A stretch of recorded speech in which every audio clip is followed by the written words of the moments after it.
Hi, Sam here with Zeke for the inaugural and hopefully first of many episodes of the Music Corner. So basically, what I'm doing here is I've been trying to think of how to bring music discussions into TLC and talk a little bit more about art and music. And so I created a list of kind of randomous questions, and we'll be going through those today. And then at the end of it, Zeke is going to pick songs for a playlist, and hopefully we'll get a few other people in on this, and we'll have um, a thriving set of music. Not exactly from the TLC. I mean, in the sense that I don't think it's going to be music written by people from the corner, though I do know we have a number of musicians. And I mean, maybe if they're on Spotify or YouTube, we can add them in, but it'll probably be mostly music selected from what people in TLC are listening to here. So I'm probably going to have a little bit more muted of a personality than I normally do. And I mean, there's a few reasons for that. I mean, one is I want it to be Zeke's time here today. But the other reason is if you're watching this, I want people to be thinking, like, okay, what would my answers to these questions be? And maybe if it's something that it sparks a conversation in you and you want to join me, yeah, let me know. I guess I can go ahead and yeah, hopefully YouTube doesn't take it down because of this, but I'll share my email, um, samew347 52 at gmail.com. So yeah, if you watch us and think like, oh, this is really cool and I'd maybe like to be a part of it and contribute to the corner playlist, then yeah, absolutely. Let me know. So, how are you doing today, Zeke? Doing pretty good. I cannot complain. Yeah. All right. So, I mean, as Ethan might say, I guess I'm gonna adopt the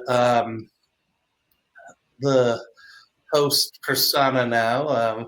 I mean, if Okay. you have any questions for me or anything you want to go over, I know we talked a little bit off mic before. Let me know. But otherwise, we'll just jump right into it. So, what kind of music do you remember hearing when you were growing up? Like, what were some of maybe your first memories of music? It's a great question. So, growing up, early 2000s, mid 2000s, I grew up mostly, my mom definitely liked more gospel music. And then dad is definitely, definitely a character. So, he had a lot of different things he would listen to. But because at the time, so long story short, dad had converted to Christianity in like the mid 90s. And so, with that, he kind of had to split what he was before he was like a Christian and then after. So it kind of definitely changed his kind of personality and stuff. And that kind of earlier personality wouldn't really leak out until maybe later in my life. But like I mean, I grew up in New Jersey, but I grew up listening to like Johnny Cash or like Ty Tribbett, gospel artists and mostly like black artists and stuff. As opposed to like people around me, like I didn't realize how different I was maybe growing up compared to other people until I moved to the South when I was in seventh grade. And then people were talking like Lil Wayne and stuff like that. And like I grew up in a very like private school, like going to like Christian school and stuff like that. So very much sheltered compared to other things. And I just didn't know any real pop culture outside of stuff that was like super big, but even still like I was pretty clueless until maybe like middle school, high school. So I was in choir as a kid. I went to Times Square Church until I was, I don't know, maybe in second grade. And so I was in church choir there. And then I went to a private school and we had like chorus. I used to play piano, kindergarten, first grade. I was pretty good, but like if you asked me to play piano now, I would not know how to play piano. But back in the day, I used to be, I was hitting it up. And then after that, I was pretty decently involved in singing. My voice isn't really that great, but I guess like technically I know what I'm doing when it comes to singing in like a choral environment. Um, but we moved around churches a little bit, based on the different, shall we say, movements. So we weren't always charismatic. I'm the charismatic, non-denominational messianic of the corner. I know it's a lot of big laundry list here, but so it wasn't always like that. Like Times Square Church is a pretty traditional, non-denominational kind of church. We went there for a few years, and then one day in 2006, Dad had a revelation saying, we were meant to be Jews, and so your trade. He said God said you're trading in your meatballs for matzah balls. As a direct quote from him, not me, and it kind of changed everything. So we moved in like a very like the charismatic kind of messianic circles of like New Jersey, which was a mix of like Paul Wilbur, which was like he was a messianic Jew who made like kind of, it sounded more Protestant, CCM kind of music than it was more Jewish music, but it kind of was a mix of that, and so that was definitely in the playlist, and definitely a lot of like worship music as well was also kind of in our, because that was back then we had CDs, right? So this is before Spotify and Pandora and stuff. So like we used to have like a big like the CD protector in the car, and I'd be scrolling through that, and it was all that kind of stuff, right? So yeah. Yeah, I mean, you talk about like the different strains of music, and yeah, it kind of reminds me of one day I was at my parents' house and I'm listening to like this random playlist on YouTube, and like every other song is like a singer songwriter kind of like maybe slightly rockish kind of alternative song, like think like I don't know, the Hold Steady or Wilco, maybe Arcade Fire, and then the other songs are like Carlton Pearson and Kirk Franklin and Fred Hammond, and I've listened to that. I think like, man, this seems like a playlist that like if you just picked random songs that my mom and I would listen to, that's about what I would come up with. And of course, that I was looking at it, it's like, oh, that's right. I'm logged into my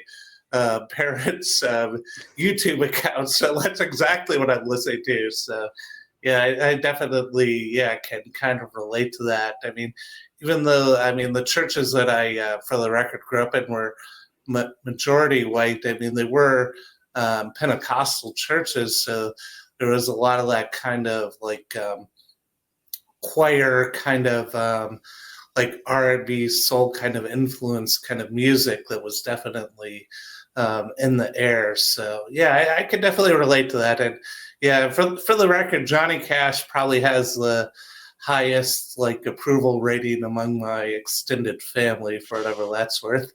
So yeah, because well, because he has both like the country kind of like slightly more, I guess you could say traditional kind of Americana music, but there's also like the kind of alternative element, especially to his later music. So because like a lot of people in my family like more like rock kind of artists, but like my grandparents, I feel like they don't listen to that as much, but they both yeah, love Johnny Cash. So I definitely can hear all that. So yeah, I mean, you kind of got into my second question on the list already, but I mean, any like, I mean, I guess what kind of memories did you have of like the music when you were in church when you were growing up? Like, what kind of songs were you hearing? Yeah, so that's a great question. I mean, it depends on which part, I guess. So, like at Times Square Church, I obviously went to like a kids, like the kids service, I guess. So I wasn't in the main service for that part. But then when we had transitioned out of that, it was we had essentially followed a couple of different ministries of people, that were black. So definitely more like gospel kind of that kind of music, where more a little more clapping and movement and stuff like that, and a little more improvisational. But then there was also like I call it worship music, but obviously it's a very kind of thinking about it, that's a very vague definition that could offend a lot of people because everyone's different definitions of what worship music is. But like I mean, there was like the contemporary like Christian type like Hillsong, the usual suspects, right? But there was also I guess so different groups like Shekinah Glory. I think out of the Midwest. I'm pretty sure they were a part of that Brooklyn Tab because mom used to be. I think she was in the Brooklyn Tab choir. I know she used to go to the Brooklyn Tabernacle back in her day. So stuff like that was probably the most I would have memories of.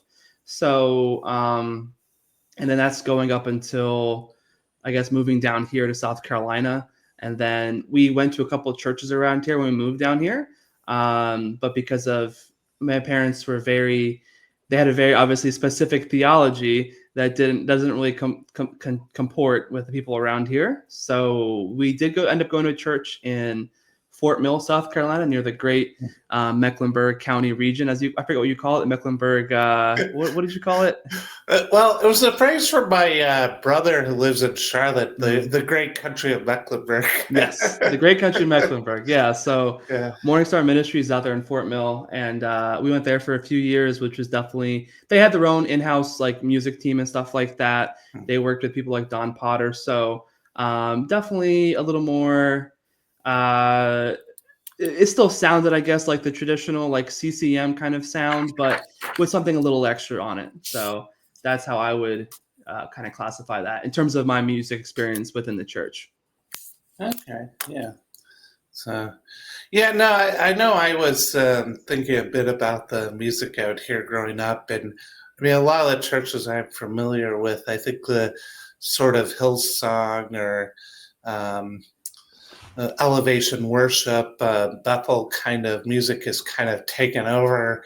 But Mm-hmm. yeah, when I was growing up, like the music was. So it's kind of interesting because, like, one of the things you hear people talk about is the split between acoustic versus electronic music when it comes to Okay. church music, or at least I've heard that. I feel like a bit recently, and but the music was always piano led and not necessarily electronic pianos either, though sometimes.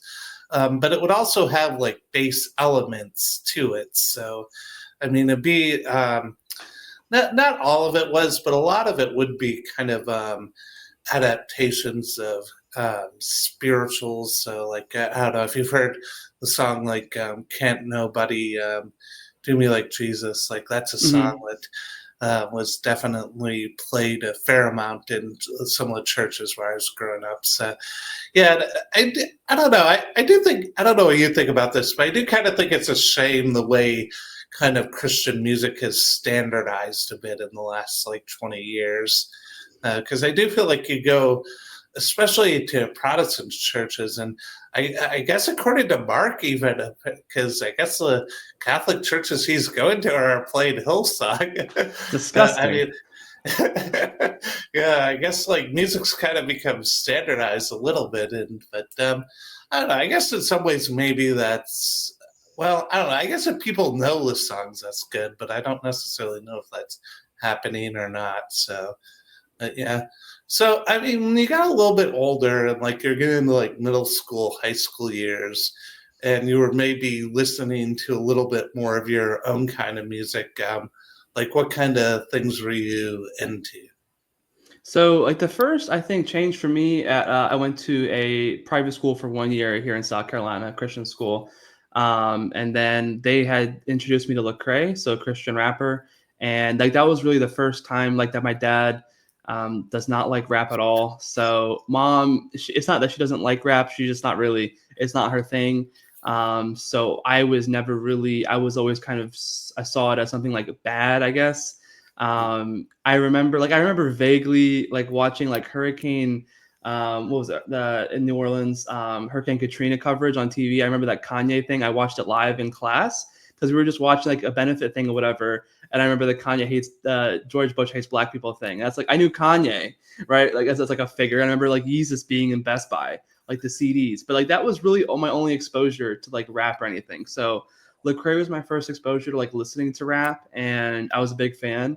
And like I literally like I listened to all a bunch of his album stuff on YouTube and stuff, and I was like doing like the YouTube to MP3 downloaders and everything and stuff like that. So, but then there was a lot of different artists. Like I guess it was I had moved from one part of the country to the other, so I was a little I don't want to say sad or emo, but It was a little hard fitting in at that school because they were a little very cliquey, and I didn't really fit into the cliques until I played baseball. So listened to a lot of Adele at one point because she was popular at the time, and she was so good. I was rolling in the deep.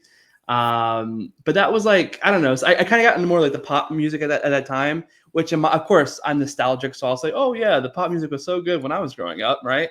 And the kids today, they don't have good pop music anymore. Blah blah blah. But it was really great at that moment in time, at least as far as I'm concerned.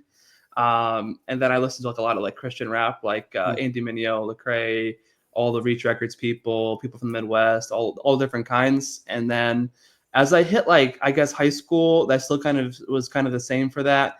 Also because I was still in the messianic thing. Mattis Yahoo, he is a Jewish rapper, whatever reggae singer. I liked him as well. I actually saw him. It was my first concert by myself, which was in college, which was a lot of fun. So yeah, I listened to a lot of different things. I try to kind of, I guess, as you would say, make my own kind of forge my own path for what I listen to. But it was, even though I lived in the South, there was definitely a lot of people that didn't love country, like as my friends and stuff. So I was one of those people that would say I listened to everything but country, even though I had grown up listening to some country music because dad did like country. And it wasn't really probably until like mid to late college that I would change that. And I listened to essentially everything. And I hate people. I do honestly hate people that say that because generally people who say that don't actually listen to everything. But like I mean I do listen to everything. I listen to like a bunch of like international stuff now. Like I love like Arab music. I love like folk music from different countries and stuff like that. I love the blues now. R&B. I do kind of listen to a little bit of everything, but I would say it really just depends on maybe the time of year. Like there are certain artists I'll listen to only at like a certain time. I don't listen to Christmas music, so but I love Flyleaf during the fall. I don't know if you're familiar with Flyleaf, but yeah, like stuff like that. Like I would associate with like kind of like the sweater weather kind of stuff, and like 90s country is like more of a summertime kind of music that's like really fun to listen to in a car with your windows down. So yeah, I'm very I believe life is music, and music has kind of a ebb and flow, and so you kind of have to follow the notes, and you can't always just listen to whatever you want at any time, because to me that's just sacrilegious, because that's not how I think it should be. But Were radio stations, I mean, maybe I'm dating myself, like a big thing when you started driving or getting a little bit older? Because, like, I remember it was pre like smartphone era, but when I got my car and when I started driving by myself, I remember one of the big things is I could listen to whatever radio station I wanted, and I would get exposed to a lot wider variety of music that I typically did at home or just at school or wherever I was. yeah, no, as a kid, like I listened to the radio. I remember we used to listen to like I don't know the name of the station now, but like the Christian stations, and then honestly as a kid that was probably it, and like maybe sports. And then growing up, the radio had kind of, I would say, probably died by then because Spotify was out. You had Pandora, all the different apps, and I had like a little aux cord. And I think once the aux cord kind of became popular, it was essentially, I would say, probably dead because you could have whatever you want without the ads, like the annoying DJs, people would say. So like Zoomers, we have a memory of the radio, but it's like a faint memory. Like it was all stuff that we did. Like I mean, I would sometimes listen to radio in my car when I started driving, but I didn't start driving until like I graduated college. So like I would just have the radio station on because my car, the aux cord was weird to plug in. It didn't always work, and the Bluetooth didn't really work. So I had like Sirius XM. So like I would listen to different Sirius XM stations, and sometimes local radio. But the local radio at that point just wasn't great. It was the same 5 songs. Like every time I got in the car, it was almost the exact same song, and I hated it. So I was just like, you know what? It's not even worth it. So.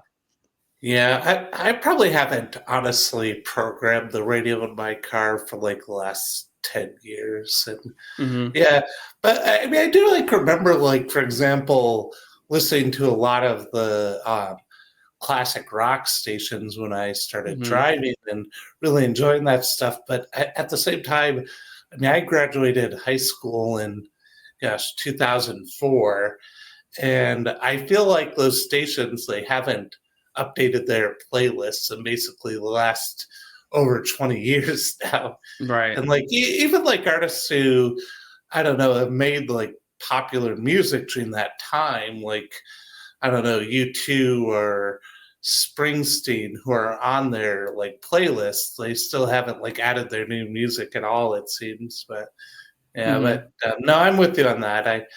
I don't know. I'm happy not to hear a DJ or like 20 minutes of commercials an hour. So yeah, when I don't know when Zoomers talk about how technology is ruining everything, that's actually one of the things I think about. It's It's like, it's it's weird because Kale Zeldin talked about this on Twitter about friction, having some friction in things. So there is a good thing to have some friction. Like I find that if I can listen to whatever I want on Spotify, you have that kind of paralysis of not knowing what to put on, and you're sitting there spending more time trying to figure out to put something on instead of just driving and having someone pick it for you.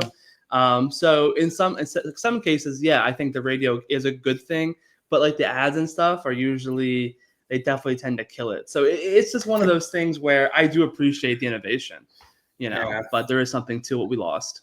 Wait, I mean, I guess there's something to be said for having a common cultural language because, I mean, like you watch movies, a lot of times you hear a song in them, and almost, I mean, maybe it's always this way because, like, I know Goodfellas that, for example, in like 1990, like that was all music from like the 60s and maybe a little bit the 70s, right? So, Mm-hmm. um, I don't know. Maybe music is always kind of a generation behind in some ways, but at the same time, it's like yeah, we're definitely not all listening to the same things the way we were in like 2000 or 1995. But yeah, so let's see. I guess another question here that maybe you got to a little bit, but do you have memories of a first concert? Good question. I don't know what my official first concert probably is. I will say one of my earlier concert memories is me and dad went to the Wang Theater to see Bob Dylan, and I was probably, I don't know, 10 years old. I don't remember. I was young. But it was a great show. I remember because we drove from Jersey to Boston, and there's like a bridge you get to or whatever, and there's like a bunch of signs up there. And I was the GPS because I could work the GPS and stuff. So that was like, all right, which direction do I go? And I'm like left. And he's like left, right, left, left, which left? And I'm like, I don't know, it just says left. And he stopped in the middle of like these like 10 lanes. And he's just like, I don't know you got to tell me where to go. And I'm like, just go left and we'll figure it out. And we made it, but it was a good trip. It was fun, great concert. And then I went to, of course, several, I guess, more Christian concerts. Like we saw like Paul Wilbur, Ty Tribbett, a couple different other artists. I can't remember the name off the dome. And then like we went to it, and then we moved down here to South Carolina. We saw a few concerts as a family. Honestly, not that many. Mom isn't really a big concert person. Like we saw Charlie Daniels in North Carolina. That was a lot of fun. Um, but I can't think of too many. And then my first concert as just by myself, like I said, was Mattis Yahoo in college at the Music Farm in Charleston. The great thing about Charleston is there's a bunch of great concert venues, and the tickets are generally affordable. I mean, I say that kind of loosely, but I never really the most expensive ticket I paid was Elton John, and that was like maybe 180, 190 a person, and I was like nosebleeds, but like it was only like a 16,000 kind of seater. So Elton John, of course, is a national name. And there was like a bunch of groupies there. I didn't know he had groupies like that, but like we were walking from one part of the venue to the other, me and my buddy, and this lady behind me was like, yeah, I've seen Elton John. Like this is like my 8th or 9th time this year seeing him. And I'm like, he's playing like the same set list every time. Like it's not like the Grateful Dead, where you're like getting a different experience every time. Like it's generally the same. Great concert. Right. I've never really honestly been to like a bad concert, I would say. Every time I've generally enjoyed myself. I was actually supposed to go to a concert last night. I was gonna go, but I mean I'm so happy I saw my ticket because it's Mumford and Sons, who also in high school I was like a big like I wasn't a hipster, but I liked the hipster music. And I kind of like felt ashamed that I like that because everyone always like dumps on the hipsters, and the millennials. And I hate the millennials too, but like they got some things right. I did enjoy Mumford and Sons. But it would have been a great show probably, but it rained, so I'm happy I didn't go. But it was like Mumford and Sons, Darius Rucker, Chris Thiele, Trombone Shorty, a couple of different people. It was really cool, and it was like it was called the Railroad Revival Tour because they were traveling by train to all the different stops. Which I thought, of course, I love trains, so obviously that'd been kind of a double whammy there. But they changed the venue to one that wasn't by the train track. So they had original venue that was by the train, but it was too small, I guess, for the people that wanted to go. So, but yeah, I've been to a lot of most of my concerts I've been to have been in Charleston. I've been to one in Raleigh, a couple when I was up in Jersey, and then some around here. But I've seen a lot of different acts from different kind of persuasions.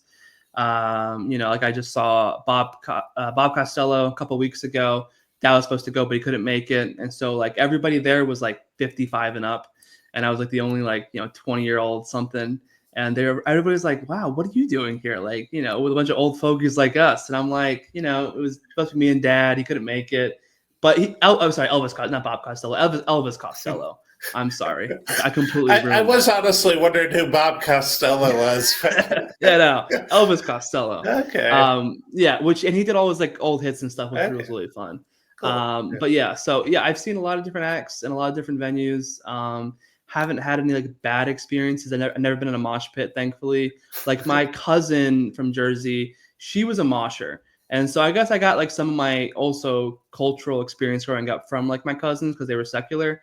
And I remember she would talk about moshing, and Dad would always make fun of it, like all them stupid moshers. And she would go like Warped Tour and stuff, and I was like, that's really weird. Who would want to do that? But yeah, so yeah, I kind of like everything. I've had like tickets. I was to go to things, and then sometimes it just didn't work out. Like a friend was supposed to come down to Charleston to see August Burns Red, like more alternative rock or like heavy metal. And then his car broke down like last minute, and I wasn't I liked August Burns Red, but I wasn't like a big fan, so I just stayed home. But like yeah, so that's kind of all the concert experience that I've had. Okay, yeah. Do you have a concert bucket list?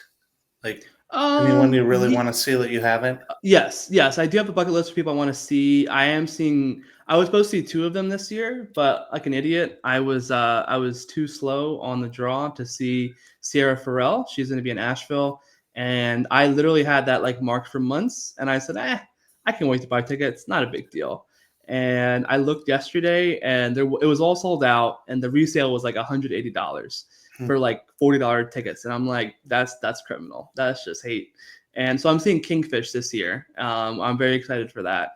Up and coming blues artist from Mississippi. Dad and I are going to see him at Asheville, so that'll be great.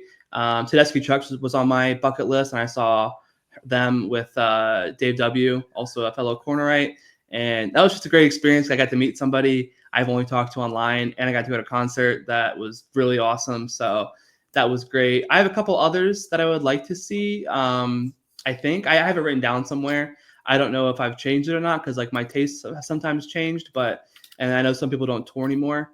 Like I really wanted to see Buddy Guy. Unfortunately, I couldn't make that show because it was in Charleston when I just moved from Charleston back here to the upstate. I was really sad about that. I don't think he's going to tour anymore. So, but yeah, generally I do have some artists, but like every day I'm discovering new artists.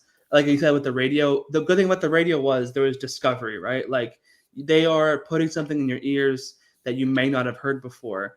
Now it's somewhat harder to find new music. You would think it's easy because there's TikTok and Instagram and they're just reels popping and everybody's got this new music, but a lot of it sucks. And it's not music, it's sounds, it's noise, it's dreck, right? So, or it's like just really cringe stuff. And even, no offense to the Ortho Bros and the Catholics and stuff, but they'll have like these like memes and they have like these like stupid songs they put over it. And like it might be a good like sacred music, but they'll like turn up the bass and stuff and it sounds really janky. So even some of the Sacramento stuff is terrible. But generally speaking, it is hard to find good music on like the apps and stuff, just like dating. It's no different. Like with the dating apps, you're scrolling through, it's all noise and yak. So unfortunately, music discovery is not as easy as you would think in the modern age, but it's not impossible. I will say I met a lot of great artists on Spotify free during the ads, because they had ads on the free version of Spotify, right? And so you would hear these artists, and I would say, oh, you know what? That sounds really cool. I'll listen to this guy because of this ad, so.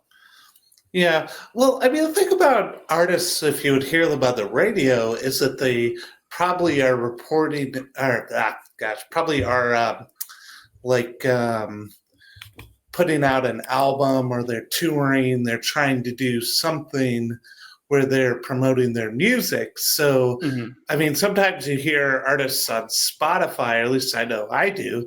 I'm like, oh, that's a really awesome song. And then you look them up and there's like 2 other songs they made or something like that. And like Right. they're like in, I don't know, Iceland or something like that. So, but yeah, I do think the music that was on the radio was at least a little bit more accessible. So, yeah. So let's see. Well, I'll go ahead and ask it, but the next question on my list you already answered, kind of. Do you play any instruments? No. Okay. I used You to play the never tickle keyboard. ivories? I used to play the keyboard and as a Okay. kid, and now I can't. And I tried learning guitar at one point in my life. That didn't work out. I would love to be like, oh yeah, I'm so cool. I can play this, play that. Like my buddy in college used to play the ukulele, but he knew one song, "Riptide" by Vance Joy, which every other frat boy knew. So he wasn't special. No offense if you watch Safif, but just no offense. It's true. We all know it's true. But I do too many things, and I want to do too many things. If I try and learn an instrument, I'll spend like 3 lessons on it, and then I'll drop it. I'm not going to pick it back up. So unfortunately, I've said, you know what? I'll be the guy that can't play the instrument. I'm not that cool. I'm sorry. Yeah, that's entirely fair. I think the idea of being able to play an instrument is really cool, but I don't want to go through the discipline of learning an instrument. Exactly. But Like I in did chorus in high school, yeah. which was fun, and middle school. I did it freshman year of high school and like not senior, but 8th grade of middle school, and I did it because everyone's like, oh yeah, if you want to like talk to girls and stuff, you should do chorus. It's a great ratio. That's what people always said. And I said, all right, it's a free credit. I have to use the credit anyways. Why not? And it was like, there was like 3 guys and like 20 girls in there in middle school. Cause like the teacher was like, ask people, beg guys, please. I need more men. Aragorn, you need more men, So, I was those men. And then like in chorus in 9th grade I will say I learned a lot. Like you learn a lot about whether it's like breath control, controlling your falsetto. Like there's a lot of like different nuances and stuff in like singing. You don't know beyond just like yapping in the shower. So that was really cool. And we did some concerts and stuff, and those were really fun. I remember the one we sang Seven Bridges Road by the Eagles, and Dad's like, I never heard of this Eagles song. Like, what is the Seven Bridges Road stuff? And I'm like, I don't know. It's an Eagles song, and I love the song because of that concert. But it's not like it's a very short song by them, not very popular. But I loved it. So chorus was great, and plus you get a free trip to Carowinds, also in the great country of Mecklenburg. So that was like the highlight of all of our trip was go there, and we ate at like Ryan's, which is like a worse version of Golden Corral. But as a kid, like that was like the pinnacle of like your day. That was amazing. Yeah. So yeah. Yeah. Are you a bass or a soprano? I was a bass. Okay. Because that's what was necessary. Like my voice isn't that deep, but it was like But if they don't have a lot of was. men and there, so okay. So all right. And no one's ever tried to get you to be the front man for a band, I assume? No. That's one of the sounded questions on my fine. list. Have you ever been in a band? Well, there's a lot of TLCers who have, and so that's why it's on there. My last batch of roommates, Quell, he was in a band. They're called, oh no, I forgot the name of his band. Oh, I feel bad now, but it's I've seen them twice now. Do they do their own music, or they do their own music? They do their own music. Cool. It's not a cover band. It's pretty fun. And so it was funny because he does rhythm guitar, and he took me to see Steve Vai because he had tickets and he was supposed to go with somebody, and it fell through. And me and him just sat there, and we were just like blown away the entire time because he's just sitting there just wailing away. He pulled like a 3-neck guitar and everything. Like it was just insane. And Cole was so inspired, and but then him being inspired meant him playing his guitar in the house, which of course isn't quiet. But Yeah. Quell was a great guy. It was fun because we went, me and my old roommate, other roommate Hassan, who was Muslim. We went to see them one time, and he was like, "This sounds like church music. Is this church music, Zeke?" I'm like, "No, this is not church music." But it did, but because the lead singer Chip was also in the church choir, he did kind of have like that kind of Hillsong voice. Yeah. So yeah. Hmm. Who was the musician you said you went to see with your roommate Steve Vai? Steve Vai, yeah, he was a guitarist for Frank Zappa, Oh, and he was okay. a virtuoso and stuff like that. So this time he was solo, of course, but yeah, he's a pretty well established guitarist. Hmm. I'll definitely have to look his stuff up. So yeah. So what's inspired you, or like maybe what have you been listening to like in the last 6 months or Hmm.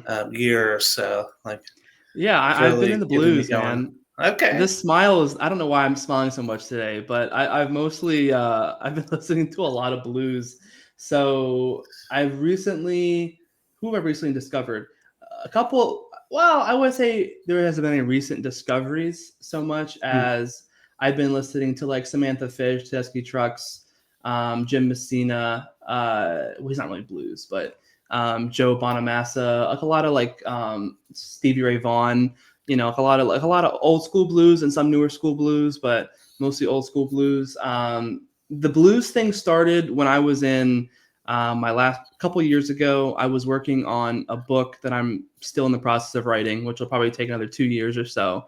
And the book is very bluesy. Like the theme is very blues. It's a guy. He unfortunately he gambled his life away, and he's trying to work it out. Right. So very blues kind of connotation. So I said, well, I didn't really know much about the blues at the time. And I said I should listen to some blues. And I started with the basics, B.B. King and stuff like that, Muddy Waters. And I worked my way up. And so ever since then, I've listened to like Yeah. way too many blues. What's a good intro to the blues if someone's hearing this? Because, like, I know you just listened to like some like Howlett Wolf or Muddy Mhm, Waters, and some of the mhm. recordings honestly are a bit dated and a little Yeah. rough. So, like, if someone's hearing this and they're like, "Oh, I really want to listen to blues music," like, where would you suggest I start? Yeah, just go on YouTube, and honestly, like there's a lot of great blues, but if we're saying like an artist, I would probably say you can even go somewhere like more modern, like Kingfish, who I mentioned earlier. He really is like some people say I've seen there's been just a mixed opinion, generally positive, but some people because they go too positive, somebody has to be negative. But he definitely does a great job of kind of having that Mississippi Delta blues. Like that's a specific style of blues, the most popular, I would say. You can find like good recordings of Muddy Waters on YouTube. There's a really great one with Muddy Waters and Rolling Stones. They did some great stuff, a couple good songs together. BB King, of course, is also great. Eric Clapton, he has done a few, like it's called Crossroads, where he has like a concert benefit. He does every couple of years. And there's one performance in particular that I love, which is Gary Clark Jr. You can look up just Gary Clark Jr. Crossroads, and it'll come up, and that's a really, really great, I would say, intro as well. Because I mean, blues, I think at its base definitely has to be a good guitarist, good backing band, and just a really soulful voice. Because half of it is the guitarist, or half of it is like the singer. You can hear the blues in his voice, but it's also him talking to his guitar and the guitar talking back, and like just hearing him because they all have different styles of how they play a blues guitar, but a lot of times they kind of like pull out like the anguish and the pain and the sorrow from the guitar, and that's really what kind of gets you. So Do you have a favorite guitarist? that's such a it's a great I question, but know. it's a terrible question, because it's like favorite guitar. I'll say Steve Ray Vaughan. That's probably the easiest answer. I thought about this the other day, right? Because people say, oh, like people today are so much better than people back in anything like sports or whatever. Like, oh, the NBA today, they were Michael Jordan was playing plumbers in the 90s, right? But the people today get to build on the shoulders of giants, right? Like it's not like all the basketball players today, all the guitar players of today, all the keyboards players today, they get to build on what they've seen in prior generations, right? Like when Muddy Waters was making music, he had a few people he could listen to on a radio, but like it was like a real crickety little thing he was listening to. He was just getting some stuff, right? like people before him, the first generation of blues guitarists, right? Like you're thinking of like Blind Blake from Mississippi, whatever. Like these older guys, like who were they listening to? They weren't. They were just listening to their pain and sorrow, right? So it's not. They might be more basic, right? Or they might not have the same crazy guitar playing skills, but because they didn't know that was even a thing, right? So they were just playing what came to them. Yeah. So, but I would say Steve Ray Vaughan is probably like the notes that he can get out of a guitar. It's just unbelievable, like the conversations he and the guitar have back and forth are truly beautiful. And I will say, and this is going to be controversial, but I'm known for my controversial opinions. There is a reason why we aren't all living like in like our own little personal heaven, right? God doesn't ask us all to be just running around on rainbows and unicorns. Because if you had a rainbow and a unicorn, you're not going to be making Texas Flood, right? You're not making any of these like super sad, depressing songs but like they really have something that can really touch somebody, right? Like people do have to go through some pain because there's so much beauty that comes out of that pain. So. Yeah. I mean, the guitar really is a fascinating instrument in that, like, you think of what makes a good guitarist, and a lot of the guitarists who have like a really, well, it's about having a unique sound, right? And it's not just about being technically perfect the way it is, like if you're doing drums or piano. Whereas there's some people who, like, I know I think of who I really love on the guitar, and it's probably true that they couldn't like quite do like all the Stevie Ray Vaughan or I don't know. I'm trying to think of other guitarists, yeah, who like do like like crazy guitar solo, kind of like the Eruption kind of Eddie Van Halen kind of sound. But they really also do. There's something that they've got that like is clearly there, and it's them, whatever it is. Yeah. So yeah. No, that's yeah. I'll definitely be taking some notes and listening to some stuff from that. So yeah. So all right. So what do you think we should all be listening to? Give us 3 tracks. I'm not going to type. I'll take notes here because I know the keyboard makes noise. No problem. But I'll be putting it on a Spotify to YouTube playlist. Okay. So yeah, so the first thing that I haven't stopped listening to, the band is called The Main Squeeze, but on Spotify when they do covers, they're called Squeeze House. And so they did a cover of Have a Cigar, of course, by Pink Floyd. I've probably listened to this 20 times in the past month. It's the singer, to make a great cover, you can't just recreate what the person did. You have to take what they did and you elevate it in some way, right? So like he's not trying to sound like Pink Floyd when they sing the song. The guitarist isn't trying to be like them, but the guitar solo this guy does in this cover, I am convinced that he went up to heaven itself and he brought this down and he distributed to humans. Like that is how incredible it is. Changed my life. So that's number 1. Number 2, we're gonna go international. We're gonna go to Brazil. It's a very classic Brazil song. I'm just gonna say it. You can try and spell it later. Mais que nada. You probably heard it. Mais que nada. I'm probably not doing it right, but na na na na na na. It's a really classic by Sergio Mendes and Brazil 66. Just a classic, really fun kind of vibe. Even though I know this is technically Italo Disco Summer, but summer's gone, so we're not even gonna stay on that theme anymore. It was fun while it lasted, but we're no longer there. And then my last song, I'm going to take you along. So this is not blues, but it's sad boy music, but it's sad boy country music. And it is I Never Lie by Zach Top. So my friends who are women they think Zach Top is ugly, which only further makes me feel like he is right and that he's a true sad boy, but he's great. I love Zach Top. I'm pretty sure he's from Washington, like state of Washington, but he's probably from the countryside of Washington, I would assume. but he has such a great throwback voice. And I just love kind of nice and deep, and it's a great kind of I don't want to say satirical song, but like the whole like I never lie. It's like, oh, I have a girl in Malibu, I have this and I have that. I got over you. I don't need you anymore. I never lie. So obviously he's lying by saying all of that. So it's a really fun song. I like it a lot. It's a happy and sad song at the same time, and we're all a little sad sometimes. So Yeah. All right. Was there a memory or something that really made you think of the Sergio Menendez song? So yes and no.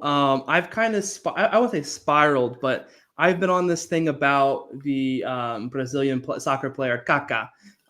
He's an evangelical Christian, and there's been like some like Instagram reels about him and stuff more recently because he and his wife, who was married to high school sweethearts for like 18, 20 years, and then she divorced him. Why did she divorce him? Because he was too perfect. Anytime she asked him for something, he would get it. If she asked him to do something for her, he would do it. He never fought back with her, and she hated that. And so there's like this kind of cult almost around him. Like he's an evangelical saint. He's our Bonhoeffer. He's our Aquinas, whatever. He's our guy. You know, I love the man to death. And so there's a Spotify playlist, kind of about, I guess, in commemoration of him, and that is one of the songs on there. So in summertime, it's a great I love samba, bossa nova. It's a great little vibe. I used to be an office. I wouldn't say I was an office DJ, but I was our office DJ when I worked in an office for 2 years. Okay. And so you realize as a DJ that you can't keep playing the same things over and over again, right? Because every day, especially 5 days a week, right? You're coming in the office. They heard this the other day. Zeke, we're getting tired of this. I need something different. And you can't always ask the audience because everybody, this one likes this one likes that. They don't like this. They don't like that. So you kind of have to go a little differently. Sometimes you got to play something that doesn't have any words in it because it's a little more replay value, right? Yeah. Or sometimes the words, you don't know the language. So that way you're listening to something, you're listening for the beat. You're not listening to the words, and it's easier to not get fatigued with it. So samba was always a great choice when the morale was low. The recession was incoming. You throw on a little samba, everybody's a little happier. So there you go. I gotcha. So yeah, no, this has been a lot of fun. Thanks for joining me. And yeah, no, it's great. I know we've chatted quite a bit, but yeah, I definitely feel like I've heard parts of your story and got to know you a little bit more than I had before. So it's a lot of fun. And yep. So yeah, hopefully, follow the link on the bottom. Hopefully, we'll have the playlist going, and I hope to get a few more people in on this and get it going strong. So, thanks for joining today. Anytime. Yeah.